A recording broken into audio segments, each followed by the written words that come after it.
The Magic might be unbeatable at home, but they say defense travels. Hopefully some offense does too today on Locked On Magic.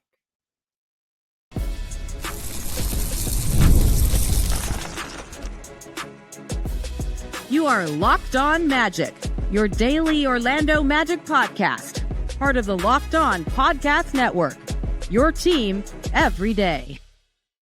And you are indeed Locked On Magic. Today is November 17th. It will be November 18th, 2024. My name is Philip Rossman-Reich. I'm the senior writer over at OrlandoMagicDaily.com. Of course, follow me on Twitter at PhilipRR_OMD.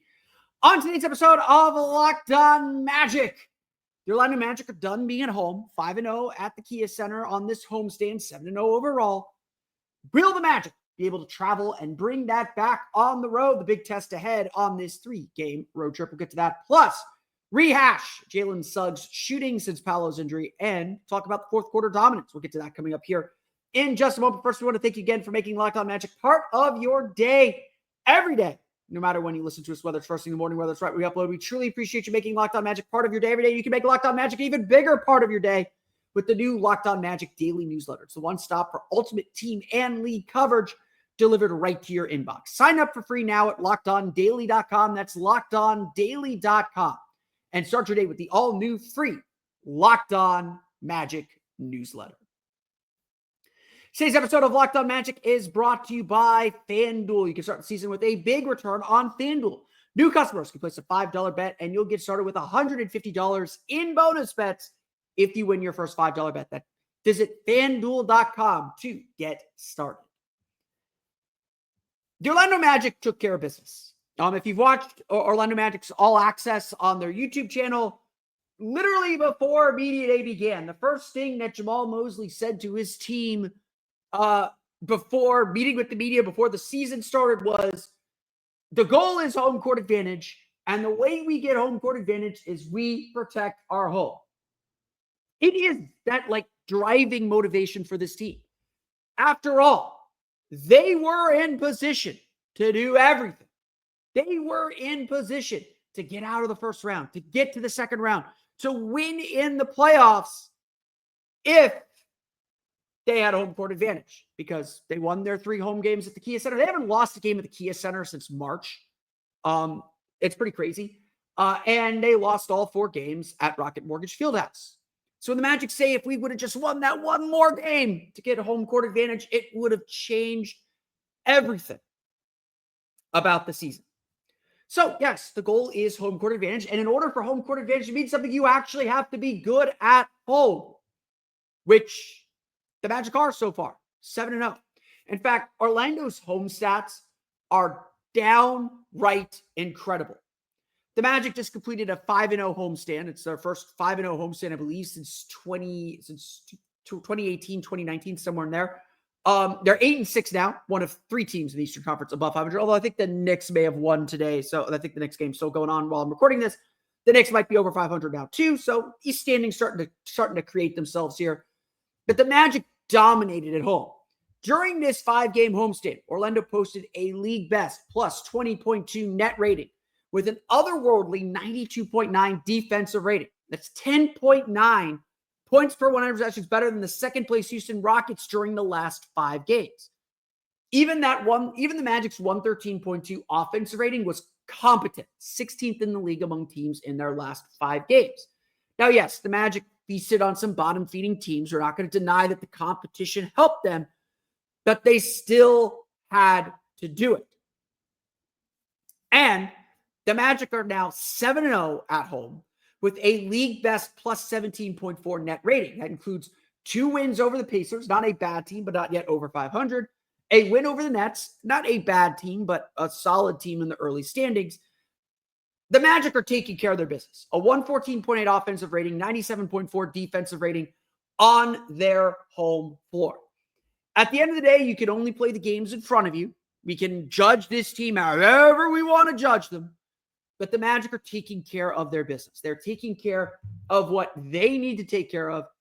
And that's plenty for now. That's all they need to do for now.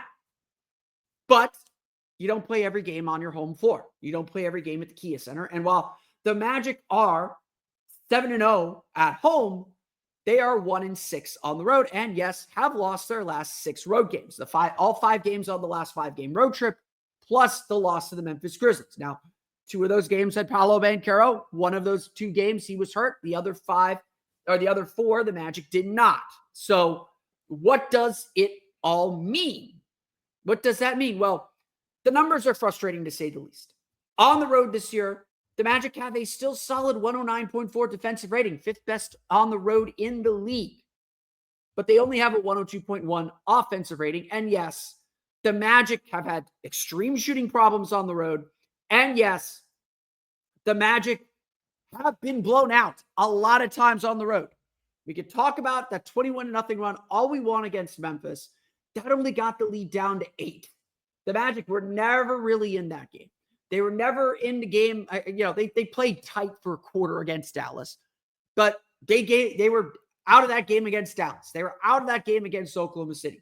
Cleveland, they lost by 11, and I think they have one of the closer margins against the Cavs. Actually, I think the Magic are the only team with a winning record the Cavs have played so far. Cleveland at Boston on Tuesday, by the way, in NBA Cup action. But regardless of any of that, the Magic were never really in that game against Cleveland. We haven't seen this team play on the road yet. And so the age-old adage comes. Like, yes, win your home games, win as many, you want to be about 500 on the road, make up the difference at home. The Magic are 1-6. They got their work cut out for them. And if the Magic want to be the team that competes in the Eastern Conference, that competes for home court advantage, that competes for all of these lofty goals, that eventually is, yes, going to compete for a championship or for the Eastern Conference championship, they've got to win on the road. And so the Magic have a big opportunity ahead of them on this 3-game road trip out west. The 5-game road trip that they lost, that's in the past. We may regret that when we get to April, when there may be potential tiebreakers, but it's in the past. It happened. It's done. Reckon with it. Learn from it. Grow from it. They did. They took care of their business at home. Now we got to see this team begin to prove itself on the road. And so if you're one of those people, and I see them in the comments, especially that Pistons dude, if you're one of those people that's like, okay, this is great, the Magic haven't proven anything yet, you're right. The Magic can win all the home games they want, and they're going to win a lot of them because the Kia Center is a very tough place to play with the way this team defends. The Magic have to find a way to answer on the road because in the playoffs, you got to be able to win on the road. They proved that last year. The Magic needed to win needed to win 1 game on the road last year in the playoffs, and they weren't able to do it. This is going to be a difficult road trip. And West Coast trips are always difficult, but there's opportunity here. It starts Monday night against the Phoenix Suns. Magic on their way, or in Phoenix already by the time we're recording this, by the time you're listening to this. Phoenix has now lost 4 of their last 5 games after losing to the Minnesota Timberwolves on that Julius Randle jumper. And while Devin Booker was going off, Bradley Beal is out. Kevin Durant is out. They're both expected to miss Monday's game with a left calf strain. They're just getting Grayson Allen back. And Yusuf Nurkic played in the game, but he is dealing with a left ankle sprain. It's not clear if either Allen or Nurkic will play on the back-to-back. The Wolves did play the Suns did play an afternoon game in Minneapolis. So it's a travel day for sure, but not your typical 7 p.m. to 7 p.m. back-to-back.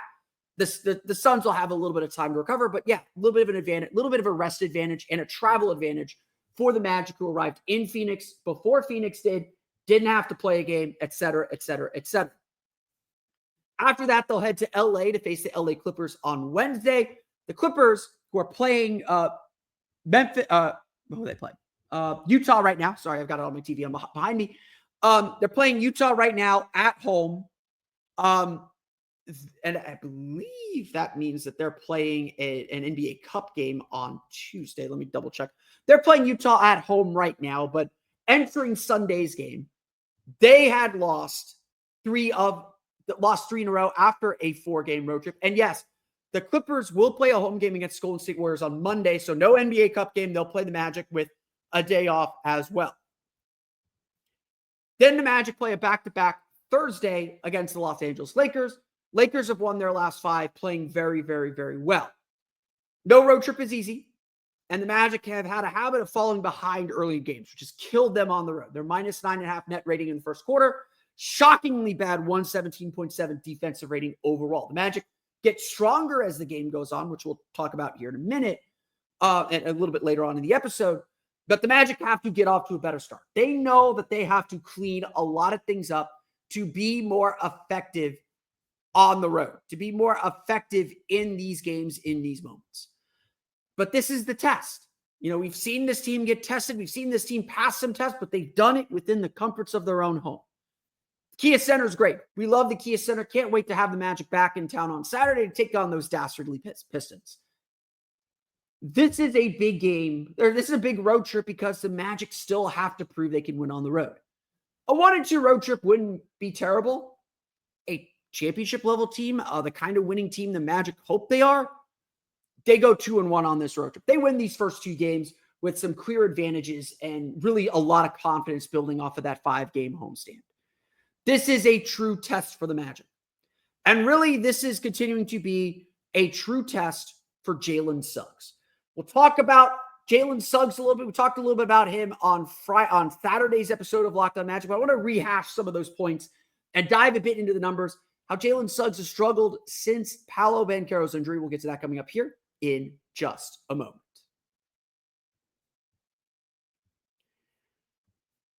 But first, today's episode of Locked On Magic is brought to you by our friends over at BetterHelp. It is November. We take this time to step back and thank those in our lives. And frankly, I am thankful for so many people in life. I'm thankful for my mom, who has supported me in my dreams throughout my entire life, even when they're not always financially solvent, allowing me to chase what I love. I want to thank you guys, the fans, listeners, the audience, for giving me so much positive feedback, for thanking me for the coverage of this team. It's really rewarding to see that. I've met a couple people out and about. I do have Locked On Magic stickers. If you do see me, come say hi. Get a Locked On Magic sticker. You guys give me a ton of energy and really show that, I'm not just speaking into a camera, into an empty microphone by myself. I know that there's people on the other end. This is a month all about gratitude. And along with all those people that I just shouted out and so much more, there's another person we can't forget to thank, and that is ourselves. It's sometimes hard to remind ourselves that we are trying our best to make sense of everything and to give ourselves the grace to take a step back and appreciate who we are. We were told not to be so egotistical, to not give in to the ego so much, but we got to thank ourselves sometimes, to remind ourselves that we are doing our best. And that's something that therapy can help you realize. I've done therapy throughout my entire life. It has helped me kind of take a step back. I'm a workaholic, if you can't tell. I am posting some of these podcasts at 2, 3 in the morning after games, after doing work for Orlando Magic Daily. It's hard sometimes to take a break. And yes, let me warn you, I'm on West Coast time this week. You might be getting some noon episodes. So if I'm a little late this week, I do apologize, but I have to give myself grace. That's something my therapist has been telling me to do for a while as well. If you're thinking of starting therapy, give BetterHelp a try. It's entirely online, designed to be convenient, flexible, and suited to your schedule. Just fill out a brief questionnaire to get matched with a licensed therapist and switch therapists anytime for no additional charge. Let the gratitude flow this November with BetterHelp. Visit BetterHelp.com/LockedOnNBA to get 10% off your first month. That's BetterHelp, HELP.com/LockedOnNBA for 10% off your first month.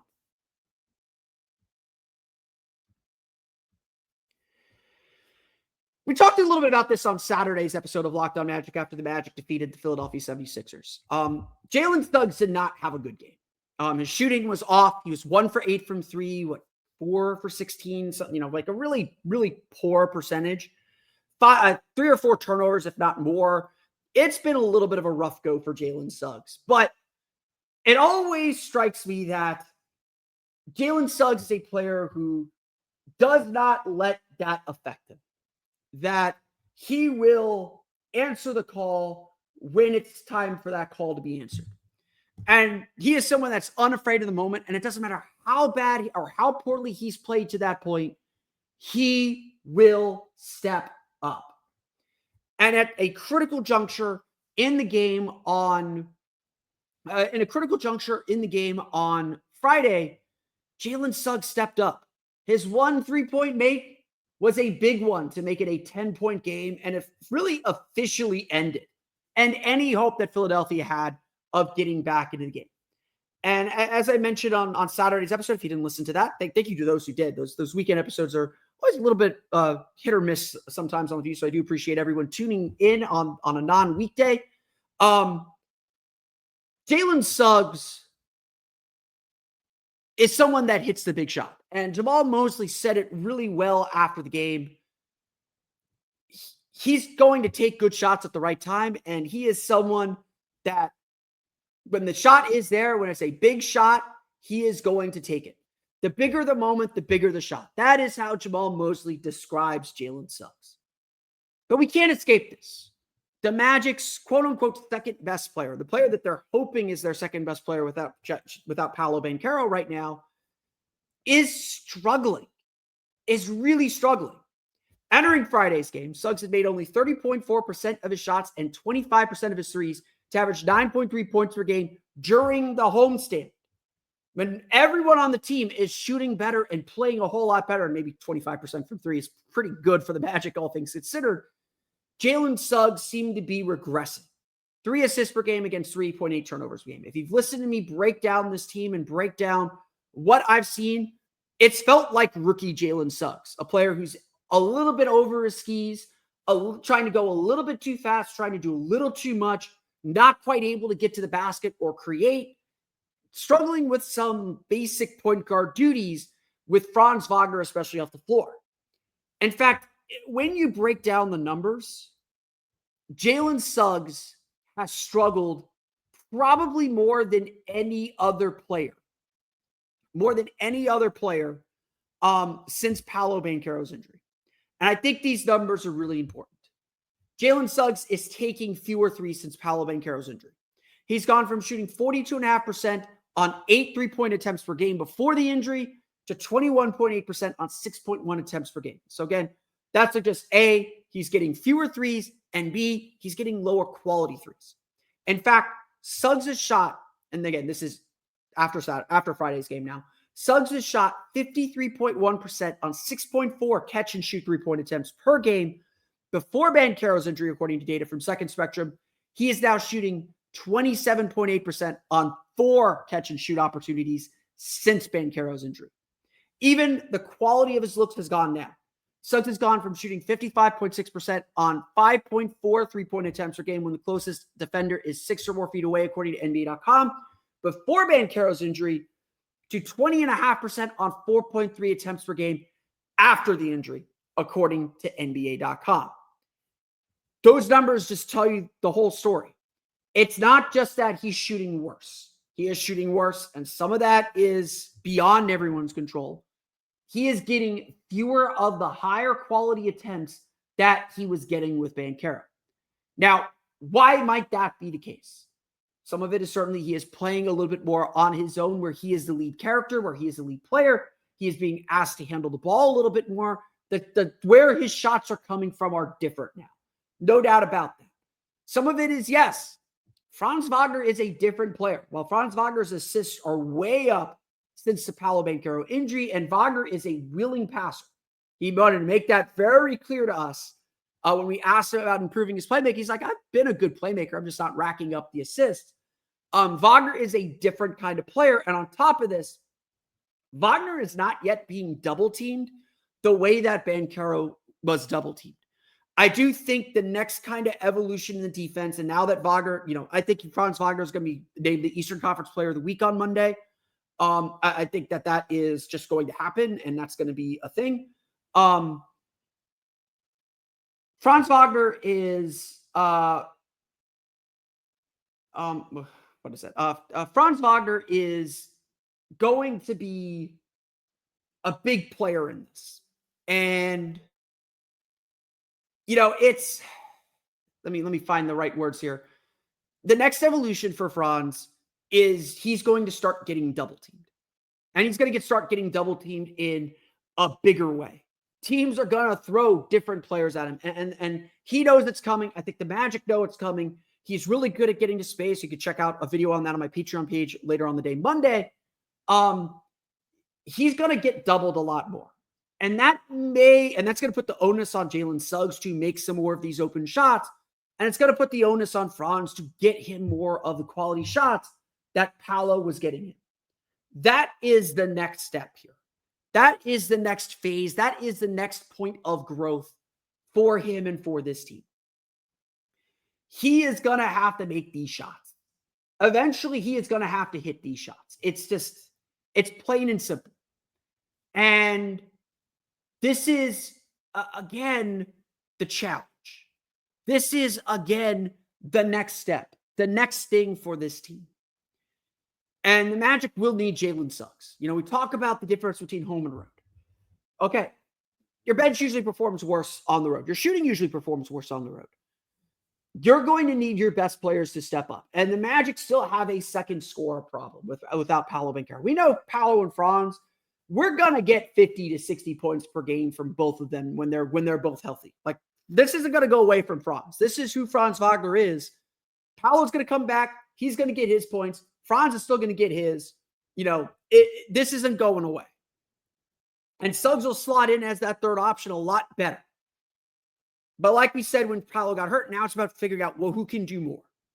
Suggs is not getting the same quality of shots. Suggs is not getting the same level that he was before. And the numbers, again, show that. But on the road, the Magic are going to need a big Jalen Suggs game. They're going to need him. They're going to need somebody to step up their game. And we know what Suggs is capable of. We saw it in the first 6-7 games of the season. Now we need to see Suggs step up again. And that's going to be the big challenge, because probably no player has been affected more by Paolo Banchero's absence than Jalen Suggs. There is no getting around it. There's no changing it. There's no avoiding it. The Magic need a better showing from Suggs. And we'll see what he can do, because obviously it is a long season. It is a lot more to go. But the good news is the Magic do have a strong defense. And the Magic's defense hopefully will travel. And if it travels, it could mean another dominant fourth quarter. We'll talk about some numbers about the Magic's fourth quarter as we continue diving into the numbers here on a Sunday Monday. We'll get to that coming up here in just a moment. But first, today's episode of Locked On Magic is brought to you by our friends over at FanDuel. Get ready to tackle the NFL action with FanDuel, America's #1 sportsbook, because right now, new customers can bet $5 and get $150 in bonus bets if you win. The FanDuel Sportsbook app gives you everything you need to place live bets on the NFL all in one place. So when you get a hunch in the middle of the game, you can check out the latest stats, do live play-by-play, and so much more on the same page where you place your bets. FanDuel also has great action on the NBA to get your fill on that end as well. The Orlando Magic currently 1.5-point dogs to the Phoenix Suns on the road on Monday, despite Phoenix playing in the back-to-back. We'll see if the Magic can fix things on the road. If you're looking at the NBA Cup, the Orlando Magic are still plus 1,800 to win the entire NBA Cup. The Milwaukee Bucks are still plus 1,700. Magic behind a lot of really good teams, a lot of kind of iffy teams on that end, even though they're 2-0 and looking very good in East Group A. The Knicks still favored to win East Group A at minus 340, but the Magic sitting at plus 250 to win East Group A. The other teams pretty much out of it. The Hornets plus 3,900, Sixers plus 5,000, Nets plus 5,000 as well. It's really going to come down to the Magic and the Knicks and that December 3rd game in New York, TNT. Good job. Just visit FanDuel.com to join the action today. You'll get started with $150 in bonus bets if you win your first $5 bet. That's FanDuel.com. Never waste a hunch and make every moment more with FanDuel, an official sportsbook partner of the NFL. So, defense travels, right? That's the old saying. That's the motto. That's the idea that if you're a good defensive team, you have a chance to win. And that is so true for the Orlando Magic.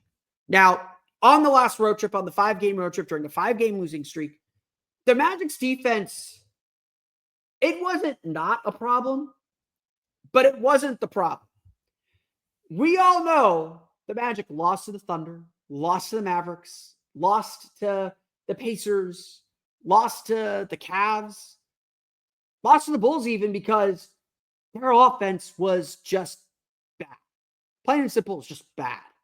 2 for 17 in the first half from three, 1 for 17 in the first half from three against the Thunder.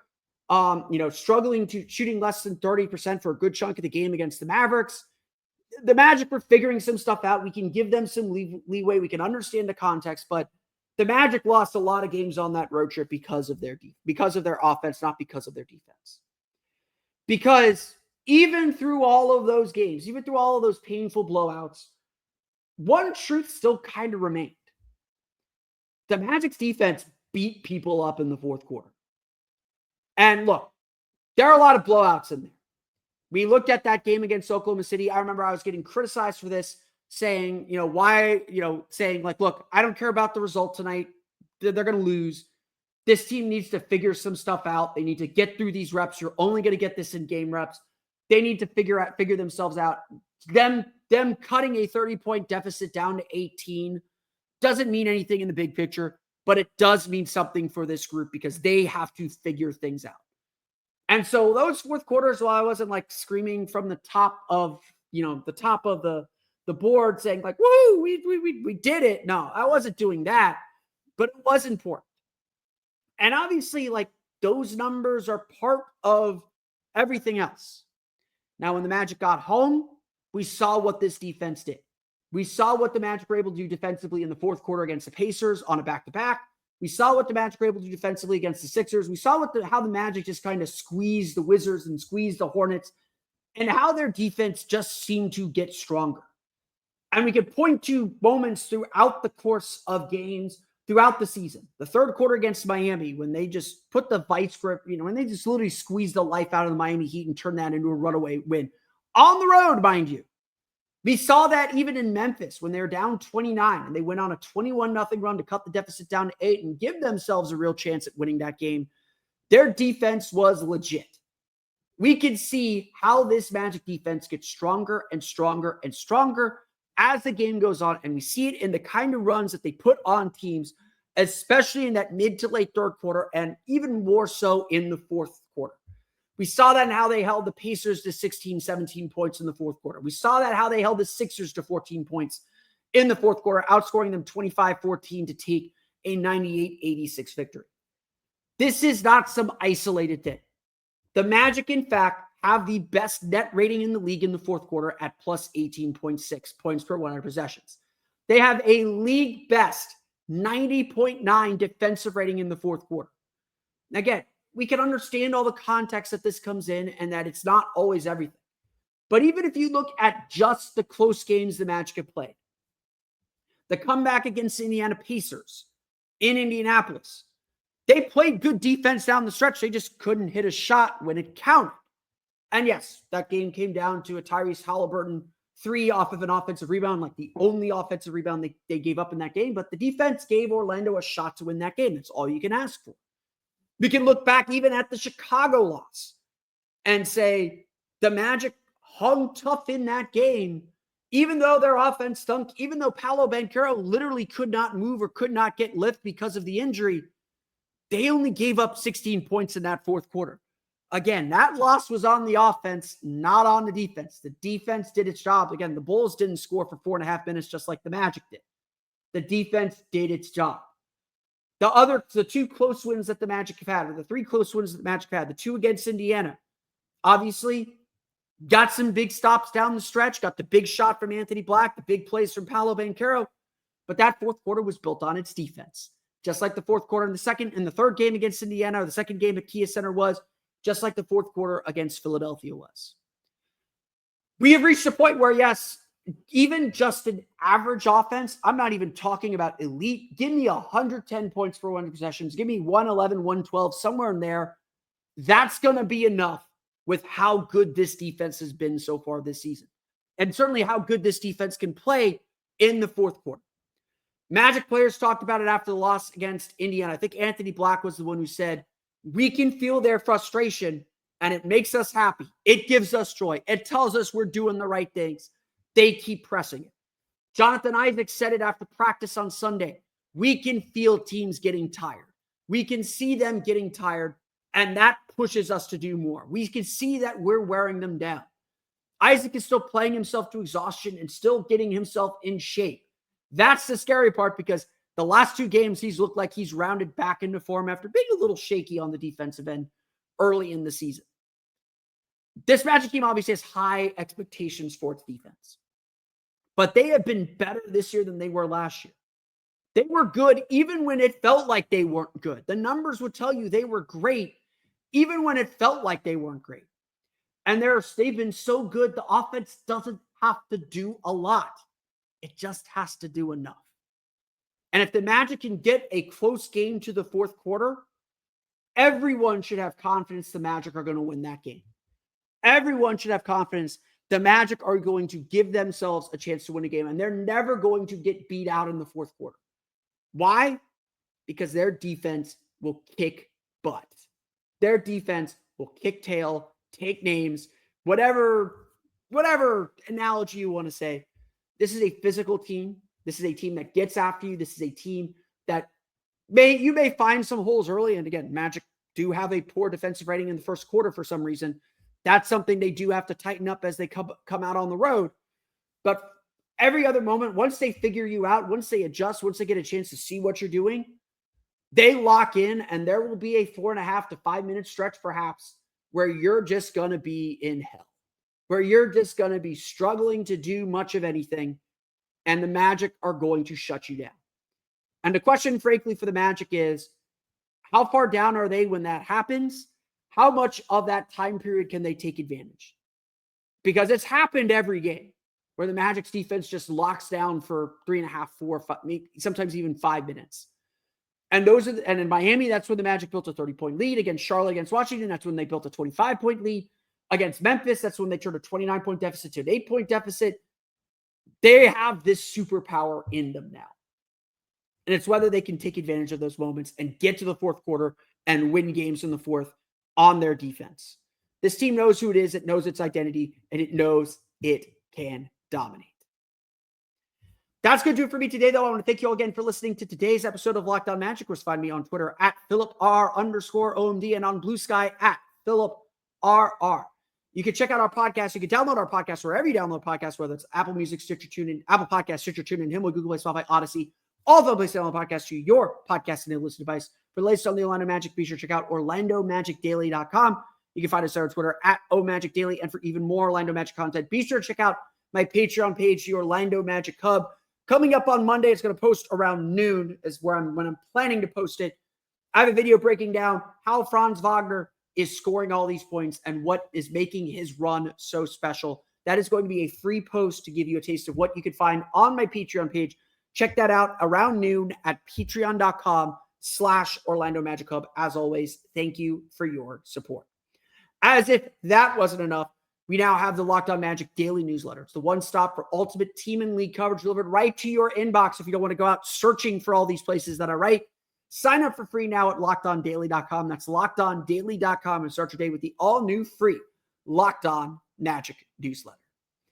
That's going to do it for me today, though. I want to thank you all again for listening to today's episode of Locked On Magic. We'll be back tomorrow to recap the Orlando Magic's game against the Phoenix Suns. That is a 9 p.m. Eastern time tip-off, so a little Magic After Dark for you. Until then, though, for Orlando Magic Daily and Locked On Magic, this has been Philip Rossman-Reich. We'll see you all again next time for another episode of Locked On Magic.